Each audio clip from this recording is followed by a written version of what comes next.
Hello everyone, welcome to the channel the UTC. The UTC ચેનલના online platform પર હું મનીષ પરમાર ફરીથી એકવાર આપ સૌનું હાર્દિક સ્વાગત કરું છું. આપ સૌ જાણો છો તેમ આપણે આપણી ચેનલ પર એક પ્લેલિસ્ટ શરૂ કરી છે કે જેમાં ગેટ અને જીપીએસસી એક્ઝામ જે થઈ ગઈ છે તો એમાં જે ક્વેશ્ચન્સ પૂછાયા છે, ન્યુમેરિકલ પર વધારે ફોકસ કરી રહ્યા છે અને જે ક્વેશ્ચન્સ બીજા પણ ઇમ્પોર્ટન્ટ છે એ આપણે આ સિરીઝમાં કવર કરી રહ્યા છે. એનું રીઝન માત્ર એ છે કે જે આપણી GPSC assistant engineer electrical class 2 અને જીએસઈસીએલ જુનિયર એન્જિનિયર ઇલેક્ટ્રિકલ કે કોઈ બીજી ઇલેક્ટ્રિકલ એન્જિનિયરિંગની એક્ઝામ જે આવવાની છે તો એમાં શું થાય છે, અમુક વખત બેઠા ક્વેશ્ચન જીપીએસસી અને ગેટ એક્ઝામના રિપીટ થતા હોય છે. એટલા માટે આપણે આ સિરીઝ સ્ટાર્ટ કરી છે. તો સૌ પ્રથમ જે વિદ્યાર્થીઓ ચેનલ પર નવા હોય અને વિડીયો પહેલીવાર જોઈ રહ્યા હોય તો ચેનલને સબસ્ક્રાઇબ કરી દેજો, કારણ કે આ પ્રકારના વિડીયો આપણે લાવતા રહીશું. અને જે વિદ્યાર્થીઓ GPSC assistant engineer electrical class 2 એક્ઝામને ટાર્ગેટ કરી રહ્યા છે, એની પ્રિપેરેશન કરી રહ્યા છે, તો એમના માટે અમારી એપ્લિકેશન ધ યુટીસી પર યોદ્ધા બેચ અવેલેબલ છે, જેની ઓફર હમણાં ચાલી રહી છે. 2 દિવસ માટે એ ઓફર વેલિડ છે. 19 અને 20 જુલાઈ 2 દિવસ માટે જ આ ઓફર છે કે જેમાં તમને એક્સ્ટ્રા 10% ડિસ્કાઉન્ટ આપવામાં આવશે. એની અંદર ન્યૂલી રેકોર્ડેડ લેક્ચર છે as per new syllabus of GPSC દ્વારા જે નવો સિલેબસ બહાર પાડેલો છે એના મુજબ બધા જ લેક્ચર ન્યૂલી રેકોર્ડેડ છે. એવું નથી કે કોઈ જૂના લેક્ચર મૂકી દીધા હોય. અને આ ઓફર તમારે લેવા માટે એપ્લિકેશન ડાઉનલોડ કરવી પડશે, જેની લિંક ડિસ્ક્રિપ્શનમાં છે. ત્યાં જઈને તમે યોદ્ધા બેચની અંદર જે બાય કરતી વખતે તમારે કૂપન કોડ જીપીએસસી 10, ફરીથી જીપીએસસી 10 તમારે કૂપન કોડ એન્ટર કરશો એટલે તમને એક્સ્ટ્રા 10% ડિસ્કાઉન્ટ મળી જશે. એમાં ટેકનિકલ પોર્શન જે પાર્ટ 2 છે એની પ્રિપેરેશન કરવામાં આવે છે અને વેલ ક્વોલિફાઈડ, વેલ એક્સપિરિયન્સ ફેકલ્ટી ભણાવી રહ્યા છે. ડેમો લેક્ચર પણ અવેલેબલ છે. અને જો વધારે માહિતી જોઈતી હોય તો અમારો મોબાઈલ નંબર 6354999091 પર તમે મને કોલ કરી શકો. ઓકે, ઓફર 2 દિવસ માટે જ છે, 19 અને 20 જુલાઈ. એટલે જો જે વિદ્યાર્થી પરચેસ કરવા માંગતો હોય તો કરી શકે છે. ઓકે, તો હવે આપણે સ્ટાર્ટ કરીએ આજનો પહેલો લેક્ચર. જો લાસ્ટ લેક્ચરમાં આપણે જીપીએસસીમાં જે ક્વેશ્ચન્સ પૂછાયા હતા 3, મેં તમને કીધું કે આપણે આ વિડીયોમાં લેન્થ વધારે નહીં રાખીશું, ટુ ધી પોઈન્ટ સમજાવીશું. એટલે તમે નોટ ડાઉન કરતા રહેજો કે જેથી તમને પરીક્ષામાં કામ આવે. તો લાસ્ટ એક વિડીયોમાં આપણે શું કરેલું, જીપીએસસીના એક્ઝામ્પલ લીધેલા હતા, એમસીક્યુ લીધા હતા. આજે આપણે ગેટના એમસીક્યુ લીધા છે. તો જોઈએ question. Sample power system network is shown in figure. The reactance is marked are in પર યુનિટ. રિએક્ટન્સ આપેલા છે તમને અહીંયા. જો 3 બસ સિસ્ટમ છે, બસ 1, બસ 2 એન્ડ બસ 3. એમાં રિએક્ટન્સ ઇઝ 0.2, 0.2, 0.2 આપેલા છે. ધ પર unit value of Y22 of the bus admittance matrix Y bus is. અને આ ક્વેશ્ચન ગેટ એક્ઝામ 1991 માં પૂછાયો છે અને ત્યાર પછી ઘણી બધી એક્ઝામમાં રિપીટ થયો છે. બરાબર છે. એટલે આ એક્ઝામ 1991 જ્યારે ગેટ કન્ડક્ટ થઈ હતી તે વખતે આ ક્વેશ્ચન પૂછાયો હતો. એના 4 ઓપ્શન તમને આપેલા છે, J10, 0.4, -0.1 એન્ડ 20. ઓકે, તો આ એક્ઝામ્પલ કરવા પહેલા હું તમને Y બસ, જેમ કે 3 બસ છે ને, જો જ્યારે Y બસ ડેવલપ કરીએ, જ્યારે Y બસ ફોર્મ કરીશું તો Y બસ 3 બસ સિસ્ટમ માટે જે બનશે તે 3x3 નો મેટ્રિક્સ બનશે આ રીતના. Y11, Y12, Y13, ત્યાર પછી Y22, Y21, 22 અને 23. બરાબર. Y એટલે એડમિટન્સ, રાઈટ. ત્યાર પછી Y31, Y32 અને Y33. આ બધા કેપિટલ છે. ઓકે, આ બધા કેપિટલ Y છે, જરા જોઈ લેજો. ઓકે, હવે આની અંદર જે Y બસ મેટ્રિક્સ છે કે જેની અંદર આ જે પોર્શન છે આપણો ડાયાગોનલ પોર્શન. પહેલી વસ્તુ તો Y બસ એ સિમેટ્રિકલ મેટ્રિક્સ છે, એની ઘણી બધી પ્રોપર્ટીઝ છે, પણ આપણે એક્ઝામ્પલ મેં તમને કીધું તે પ્રમાણે આપણે એના સોલ્યુશન પર જ ભાર આપીશું. જે ડાયાગોનલ જે પાર્ટ છે Y11, Y22 and Y33. Okay, પહેલા તો તમે admittance Z is equal two Y is equal two શું થશે, 1/Z એડમિટન્સ, રાઈટ. ચાલો, હવે ડાયાગોનલ જે પાર્ટ છે Y11, Y22 અને Y33. ઓકે, તો એ શું ઇન્ડિકેટ કરશે, કેપિટલ Y11. સમજો, કેપિટલ Y11 જે આપણે પહેલો પોર્શન કીધું ને y11 તે શું ઇન્ડિકેટ કરે તો બસ નંબર 1 આપણે ફાઇન્ડ બસ નંબર 1 એની સાથે જોડાયેલા બધા એડમિટન્સનો સમેશન ખ્યાલ આવે છે બધા રિએક્ટન્સનું સમેશન એટલે આપણે y11 નું શોધવું હોય બસ નંબર 11 નું તો એ શું આવશે જોજો y11 પ્લસ આની સાથે બીજું કોણ કનેક્ટેડ છે 13 અને 12 એટલે આપણે શું લખીશું y11 12 અને y13 સમજાય છે વાતમાં હવે y11 એટલે અહીંયા y10 પણ તમે ઇન્ડિકેટ કરી શકો હવે આપણે શું ફાઇન્ડ કરવાનું છે y22 એટલે બસ નંબર 2 માટે તો એને આપણે કઈ રીતના ફાઇન્ડ કરીશું જોજો જરા y22 એટલે આપણા મેટ્રિક્સમાં આ પોર્શન y22 બરાબર છે ચાલો તો એ કઈ રીતના થશે તો જોજો y22 બસ નંબર 2 સાથે કયા કયા બસ કનેક્ટેડ છે તો બસ નંબર 1 અને બસ નંબર 3 તો y22 અને પોતાનો પણ એક રિએક્ટન્સ આપેલો છે તો y22 એડમિટન્સ શું લખાશે તો y20 પ્લસ જે 2 છે તો કોની સાથે કનેક્ટેડ છે 1 સાથે એટલે y21 પ્લસ 2 કોની સાથે કનેક્ટેડ છે બસ નંબર 3 સાથે એટલે આટલો પોર્શન બસ 2 જે બસ સાથે કનેક્ટેડ હોય તે કયું 2 3 સમજાય છે વાતમાં ને મેં તમને કીધું એડમિટન્સ અને ઇમ્પિડન્સ નો રિલેશન તમને મેં કીધું તો શું થશે y20 એટલે આનું આપણે શું લખી શકીશું 1 upon શું લખાશે જે 0.1 રિલેશન મેં કીધું ને y is equal 1 upon z plus y21 કેટલું છે જે 0.2 આનો પોતાનો એડમિટન્સ રિએક્ટન્સ આપેલો છે પછી 2 અને 1 જે વચ્ચે ટ્રાન્સમિશન લાઈન છે તેનો રિએક્ટન્સ છે કેટલો જે 0.2 એ લખાશે 1 upon j 0.2 plus 2 3 1 upon j 0.2 આ તમને રિએક્ટન્સ આપેલા છે z is equal to r plus jx ને આપણે શોધી શું રહ્યા છે એડમિટન્સ એટલે 1 upon લખેલું છે ઓકે હવે આનું સોલ્યુશન જો આપીએ આપણે તો શું થશે 1 upon 10 ને 1 upon j એટલે શું -j10 0.2 2 by 10 10 ઉપર જશે 2 5 10 એટલે શું થશે -j5 સેમ વસ્તુ અહીંયા શું થશે -j5 તો 10 ને 10 કેટલા 20 -j20 y22 શું આવશે આન્સર -j20 તો ઓપ્શન કયો છે option D is your right answer સમજાય છે વાતમાં જે તમને આપેલું છે ને તે શું આપેલું છે reactance z is equal to r plus jx હવે અહીંયા r તો છે જ નથી એટલે રિએક્ટન્સ jx ના ફોર્મમાં આપેલું છે રાઈટ ને આપણે શોધવાનું શું છે એડમિટન્સ તો admittance y is equal to શું 1 upon z એટલે આપણે અહીંયા 1 upon લીધું છે ઓકે તો ગેટ 1991 એક્ઝામમાં પૂછાઈ ગયો છે આ ક્વેશ્ચન ઇમ્પોર્ટન્ટ છે નોટ ડાઉન કરી લેજો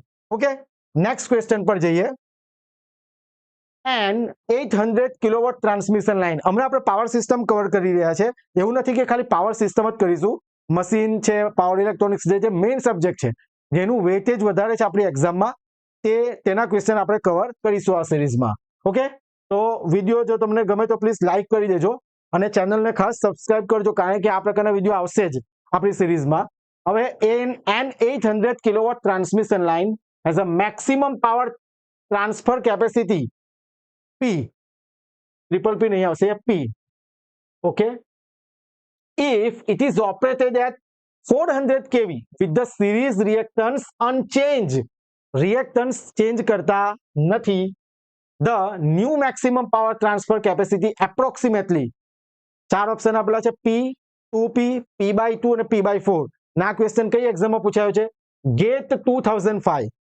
ગેટ 2005 ત્યાર પછી ઘણી બધી જીપીએસસી જે લેવાય છે એક્ઝામ એમાં ક્વેશ્ચન રિપીટ થયો છે જો તમે પ્રીવિયસ યર ક્વેશ્ચન જોશો ને તો તમને ખ્યાલ આવી જ જશે કે હવે જે બધી એક્ઝામો કન્ડક્ટ થાય ને એમાં અમુક ક્વેશ્ચન તો શું થતા હોય છે રિપીટ થતા હોય છે હવે આપણને શું કહે છે 800 કિલોવોટ ની transmission line maximum power transfer કેટલા છે P જો એને 400 કેવી પર ઓપરેટ કરીએ અને રિએક્ટન્સ ચેન્જ કરતા નથી તો નવો ટ્રાન્સફર કેપેસિટી કેટલી થશે તો જોજો અહીંયા તો મેક્સિમમ પાવર ટ્રાન્સફર કેપેસિટીનું formula is equal to v² upon x બરાબર એટલે આ ફોર્મ્યુલા યાદ રાખવાનું છે maximum power transfer capacity formula v² upon x બરાબર vs into vr p is equal to vs into vr upon x sin delta બરાબર છે મેક્સિમમ ક્યારે થાય તે તમને ખ્યાલ હશે એટલે આ ફોર્મ્યુલા જોજો vs બાબો vr થશે એટલે v² upon x આ ફોર્મ્યુલા યાદ રાખવાનું છે હવે જરા જોજો આપણને શું કીધું છે ઓલ્ડ, પહેલા કેટલા કેવી છે V1 કેટલા આપેલા છે V1 કેટલા છે 800 કેવી. એ વખતે જે ઓલ્ડ પાવર છે આપણો કેટલો છે મેક્સિમમ પાવર P, એટલે અહીંયા મેં P ઓલ્ડ લખું છું કેટલો છે P, બરાબર છે P કિલોવોટ કે વોટ જે હોય તે. ચાલો ત્યાર પછી શું કીધું છે કે નવા વોલ્ટેજ પર ટ્રાન્સમિટ થાય છે પાવર, તો કેટલું છે V2 કેટલા છે 400 કેવી, ને તમારે P ન્યુ શોધવાનો છે. સમજાય છે વાતમાં?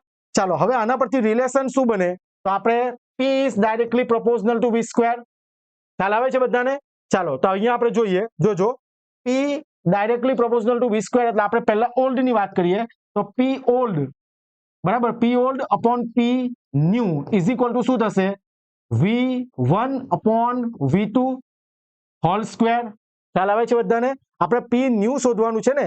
ચલો P ઓલ્ડ કેટલા છે P વેલ્યુ મૂકીએ અહીંયા આપણે, તો શું થશે P ઓલ્ડ કેટલા P ન્યુ આપણે શોધવાના છે. ઓકે ચાલો હવે V1 V2 નો સ્ક્વેર, V1 કેટલા છે આપણા 800 કેવી અને V2 કેટલા છે 400 કેવી, તો તમે મલ્ટીપ્લાય બાય 10⁶ કરી 10�3 કરશો તો સ્ક્વેર નો 10⁶ ઉડી જ જશે, એટલે આપણે લખતા નથી. તો શું થશે 800 અપોન 400 નો સ્ક્વેર, બરાબર છે. ચાલો જોજો P ઇઝ ઇક્વલ ટુ 400 દુ 800, તો શું થશે 2 નો સ્ક્વેર. સમજાય છે? P ન્યુ એટલે બેનો વર્ગ કેટલો થશે 4, તો આપણી જે ન્યુ પાવર કેપેસિટી છે કેટલું આવશે P/4. સમજાય છે વાતમાં? ખ્યાલ આવે છે બધાને? 400 દુ 800 તો બેનો વર્ગ કેટલા થયા 4, તો P અપોન P ન્યુ છે ને, તો આપણે P ન્યુ એટલે કે નવો પાવર મેક્સિમમ પાવર કેટલો ટ્રાન્સફર થશે P/4. ઓકે તો આપણે ચાર ઓપ્શન આપેલા છે P, 2P, P/2 અને P/4. તો આપણો રાઈટ આન્સર શું આવશે? Option number D P/4 is your right answer. Simple જ છે, ખાલી એક relation P is equal to VS VR upon X sine delta maximum power. Okay 90, તો ડેલ્ટા 90 માં તો સાઇન 90 કેટલા થશે 1 ને VS બાય VR એટલે એ ફોર્મ્યુલા જ મૂકેલું છે આપણે P max is equal two V square upon X. Okay ચાલો હવે next example. bundle conductor are mainly used in high voltage overhead transmission line. Option A, reduce transmission line loss, increase the mechanical strength of the line. Option C, reduce corona, and option D, reduce sag. Okay, question note down કરી લેજો. આપણે વધારે ડિટેલમાં discuss નથી કરતા પણ એના solution વિશે વાત કરીએ છીએ. અને આ ક્વેશ્ચન કઈ એક્ઝામમાં પૂછાયો છે? ગેટ 2003, બરાબર 2003 ગેટ એક્ઝામમાં પૂછાયો છે અને પછી ઘણી બધી એક્ઝામમાં રિપીટ થયો છે. તો પહેલા તો બંડલ કંડક્ટર અહીંયા ઇમેજ મૂકેલી છે, જો બંડલ કંડક્ટર. ઓકે જે 3 ફેઝ હશે એનું એક આખું બંડલ બનાવેલું હોય. ઓકે એટલે આને કહેવાશે બંડલ કંડક્ટર. તમે આના વિશે જાણકારી હશે જ. ઓકે આપણે એના સોલ્યુશન વિશે વાત કરીએ તો જોજો. હવે પહેલા તો કોરોના લોસ જે છે, કોરોનાની ડેફિનેશન જે બ્લુ કલરનું જે આયોનાઇઝ થશે એર ને બધી ડેફિનેશન છે, પણ કોરોનાથી જે કોરોના ઇફેક્ટથી જે કોરોના લોસ થાય છે એનું ફોર્મ્યુલા આપણે યાદ કરીએ તો 241 multiply by F+25 multiply by VM minus V0 upon log D upon R આખાનો square kilowatt per kilometre per phase. Most ટાઈમથી ફોર્મ્યુલા યાદ કરી જ લેવાનું. આ ફોર્મ્યુલા ખાસ યાદ કરી લેજો. આના પર એક MCQ આવતો જ છે, બરાબર. હવે અહીંયા જે કોરોના લોસ છે ને તે અહીંયા ડાયરેક્ટલી પ્રોપોર્શનલ ટુ શું છે F+25. આના બેઝિસ પર પણ MCQ આવે છે, એટલે આ પણ ઇમ્પોર્ટન્ટ છે. આ પણ ઇમ્પોર્ટન્ટ છે કે corona loss is directly proportional two F+25. અને હવે અહીંયા જોજો જે R છે તે effective radius D upon R છે. હવે બંડલ કંડક્ટર જ્યારે આપણે યુઝ કરીએ ને તો ઇફેક્ટિવ રેડિયસ શું થાય? ઇન્ક્રીઝ થાય. ખ્યાલ આવે? ઇફેક્ટિવ રેડિયસ શું થશે? ઇન્ક્રીઝ થશે. જો આ ઇન્ક્રીઝ થશે તો આ ડિક્રીઝ થાય, ને આ ડિક્રીઝ થાય તો VM minus V0 upon log D/R છે તે પણ શું થશે? ડિક્રીઝ થશે. અને આ ડિક્રીઝ થાય તો કોરોના લોસ પર શું થાય? ડિક્રીઝ થાય. અહીંયા આપણે એવું બીજું કહી શકીએ કે PC is directly proportional to VM minus V0 upon log D/R આખાનો સ્ક્વેર. રાઈટ? મેં તમને શું કીધું? આ આર છે તે શું છે? Effective radius D upon R. R શું છે? Effective radius. બંડલ કંડક્ટર શું કરે? બંડલ કંડક્ટર ઇફેક્ટિવ રેડિયસ તો ઇન્ક્રીઝ કરે છે. જોવા ઇફેક્ટિવ રેડિયસ ઇન્ક્રીઝ કરે પ્લસ સરફેસ પર કંડક્ટરના સરફેસ પર જે ફિલ ઇન્ટેન્સિટી છે એને પણ ઘટાડે. ઓકે, તો બંડલ કંડક્ટર થી પહેલા તો આન્સર આમાં આવશે રિડ્યુસ કોરોના લોસ. શું આવશે? Reduce corona loss. હવે કઈ રીતના રિડ્યુસ કોરોના લોસ? તો જોજો, મેં તમને શું કીધું કે બંડલ કંડક્ટર ઇફેક્ટિવ રેડિયસ શું કરે? ઇન્ક્રીઝ કરે. અને ફિલ ઇન્ટેન્સિટી, કંડક્ટર પર ફિલ ઇન્ટેન્સિટી છે, ઇલેક્ટ્રિક ફિલ ઇન્ટેન્સિટી, એને શું કરે? ડિક્રીઝ કરે. અને બીજું, કોરોના લોસનું જે ફોર્મ્યુલા છે PC is equal to 241 multiply by F plus 25 multiply VM minus વી0 log D by R whole square. બરાબર. હવે અહીંયા જો આર છે, બંડલ કંડક્ટર થી શું થશે? ઇફેક્ટિવ રેડિયસ ઇન્ક્રીઝ થાય, આર વધે તો લોગ ડી બાય આર શું થશે? ડિક્રીઝ થશે. આ જેટલો ડિક્રીઝ થાય એટલે આખો બ્રેકેટ શું થશે? ડિક્રીઝ થશે. એટલે આ ડિક્રીઝ થાય તો કોરોના લોસ પર શું થશે? ડિક્રીઝ થશે, એટલે કે રિડ્યુસ થશે. સમજાય છે વાતમાં? તો બંડલ કંડક્ટર આપણે શા માટે યુઝ કરીએ છીએ? બરાબર. એનાથી શું થશે? તો પહેલા તો ઇફેક્ટિવ રેડિયસ વધે, અને બીજો ફાયદો શું છે આપણો? કે જે કોરોના લોસ છે એ પણ શું થાય છે? રિડ્યુસ થાય છે. ના એક્ઝામ ક્વેશ્ચન કઈ એક્ઝામમાં પૂછાયો હતો? ગેટ 2003, ને એના પછી પણ આ ક્વેશ્ચન પૂછાયો છે. તો અહીંયા લખી દઉં, due to bundle conductor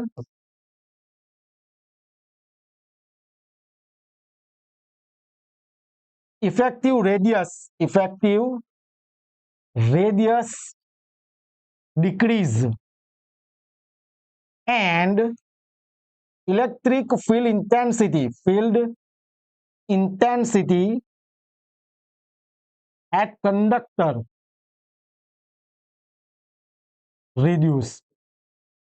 okay, એના લીધે શું થશે? જે કોરોના લોસ છે શું થશે? રિડ્યુસ થશે. અને કઈ રીતના રિડ્યુસ થશે મેં એનું કારણ તમને અહીંયા આપી દીધું. આ ફોર્મ્યુલા ખાસ બધા યાદ રાખવાનું છે. ઓકે, તો આઈ હોપ કે ત્રણે ત્રણ ક્વેશ્ચનમાં તમને કમ્પ્લીટ ખબર પડી હોય. જો યાદ રાખો, વાય બસને સમજાવવા માટે આપણી પાસે અડધો કલાક ઉપર જોઈએ, પણ મેં તમને કીધું કે બધા વિડીયોની લેન્થ એકદમ કેવી રહેશે? શોર્ટ રહેશે, કે જેથી તમે પણ આરામથી જોઈ શકો અને નોટ ડાઉન કરી શકો. ઓકે, તો જે વિદ્યાર્થીઓ મેં કીધું તે પ્રમાણે કે આસિસ્ટન્ટ એન્જિનિયર ઇલેક્ટ્રિકલ ક્લાસ 2 ને ટાર્ગેટ કરી રહ્યા છે, તો આ રીતે જ દરેક લેક્ચર યોદ્ધા બેચની અંદર ચલાવી રહ્યા છે. દરેક faculty IIT NIT pass out faculty છે, અને 2 દિવસ માટે ડિસ્કાઉન્ટ છે એક્સ્ટ્રા 10%. એપ્લિકેશન પર જઈને તમે વિઝિટ કરી શકો, ડેમો લેક્ચર પણ જોઈ શકો. એપ્લિકેશનની લિંક ડિસ્ક્રિપ્શનમાં છે, અને ઓફર 2 દિવસ માટે જ છે. તમારે કૂપન કોડ જીપીએસસી 10 એપ્લાય કરવાનો રહેશે. દરેક લેક્ચરની પીડીએફ પર તમે ડાઉનલોડ કરી શકશો ગેલેરીમાં. અને બધા જે વેલિડિટી છે આ કોર્સની, તો જીએસઈસીએલ જે એક્ઝામ થવાની છે આપણી, તો એ ટિયર 2 એક્ઝામ સુધી તમને આ કોર્સની વેલિડિટી રહેશે. ઓકે, ને આ યોદ્ધા બેચની અંદર એન્જિનિયરિંગ મેથેમેટિક્સ સબ્જેક્ટના છે એ પણ લેક્ચર મૂકવામાં આવશે. ઓકે, તો ફરીથી મળીએ નેક્સ્ટ લેક્ચરમાં જીપીએસસી અને ગેટ પ્રીવિયસ યર ક્વેશ્ચન સાથે. નેક્સ્ટ લેક્ચરમાં મળીએ. ત્યાં સુધી બધા વાંચતા રહેજો અને રિવિઝન કરતા રહેજો. Thank you very much. જય હિન્દ, જય ભારત.